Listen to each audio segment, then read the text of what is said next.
자료와 정보는 어떤 관계를 가지고 있을까요? 아침에 날씨 앱을 열면 숫자가 쏟아집니다. 기온 3도, 습도 40%, 미세먼지 세제곱미터당 85 마이크로그램, 강수 확률 60%. 그런데 사람은 그 숫자 자체를 들고 출근하지는 않지요. 우리는 그 숫자를 읽고 이렇게 바꿉니다. 오늘은 패딩이 필요하겠다. 비가 올지도 모르니 우산을 챙겨야겠다. 여기서 자료와 정보의 차이가 드러납니다.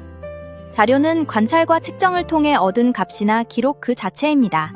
정보는 그 자료를 정리하고 해석해서 어떤 선택에 쓸 수 있게 만든 결과입니다. 같은 숫자라도 무엇을 결정하게 만들었는가가 붙는 순간 자료는 정보가 됩니다.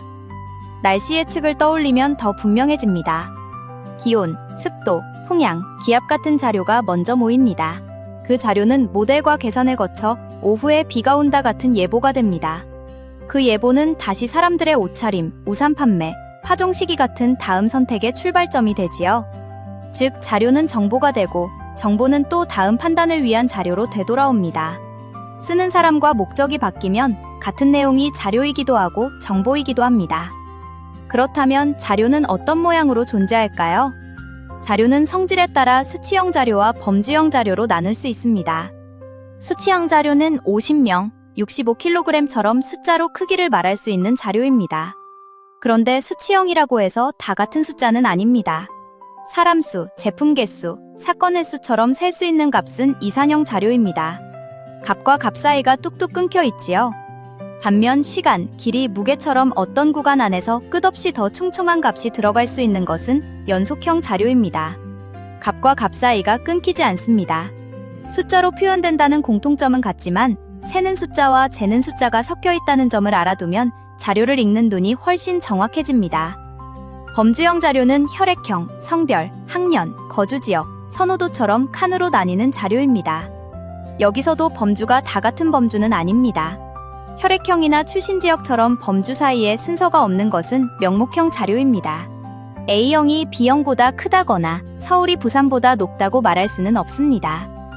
반대로 만족도나 평점, 연령대처럼 범주 사이에 순서가 있는 것은 순서형 자료입니다. 매우 좋음, 보통, 나쁨은 분명 앞뒤가 있고 10대, 20대, 30대도 순서가 있는 칸이지요. 범주형 자료에 숫자를 붙이는 일은 흔합니다. 남자는 1, 여자는 2처럼 표시하면 정리하기가 편하니까요. 하지만 그 숫자를 수치형처럼 더하고 빼면 곤란해집니다. 숫자는 표지판일 뿐 크기를 뜻하지 않을 때가 많거든요. 한편 요즘은 저장 방식에 따라 정형 자료와 비정형 자료로도 나눕니다. 표처럼 칸이 정해져 있어 검색, 집계, 갱신이 쉬운 것이 정형 자료이고 그 사진, 음성, 영상처럼 모양이 일정하지 않은 것이 비정형 자료입니다. 비정형 자료는 다루기 어렵다는 뜻이지 분석할 수 없다는 뜻은 아닙니다. 그저 표처럼 바로 계산하기 어렵다는 말에 가깝지요. 그래서 오늘날에는 인공지능과 빅데이터 기술로 이런 자료에서도 패턴을 찾고 의미를 뽑아내는 일이 점점 더 넓어지고 있습니다. 하지만 한 가지는 꼭 명심해야 합니다. 정보는 아무 자료에서나 생기지 않습니다. 소문이나 추측은 그럴듯해 보여도 근거가 되는 자료가 흐릿하면 정보라 부르기 어렵습니다.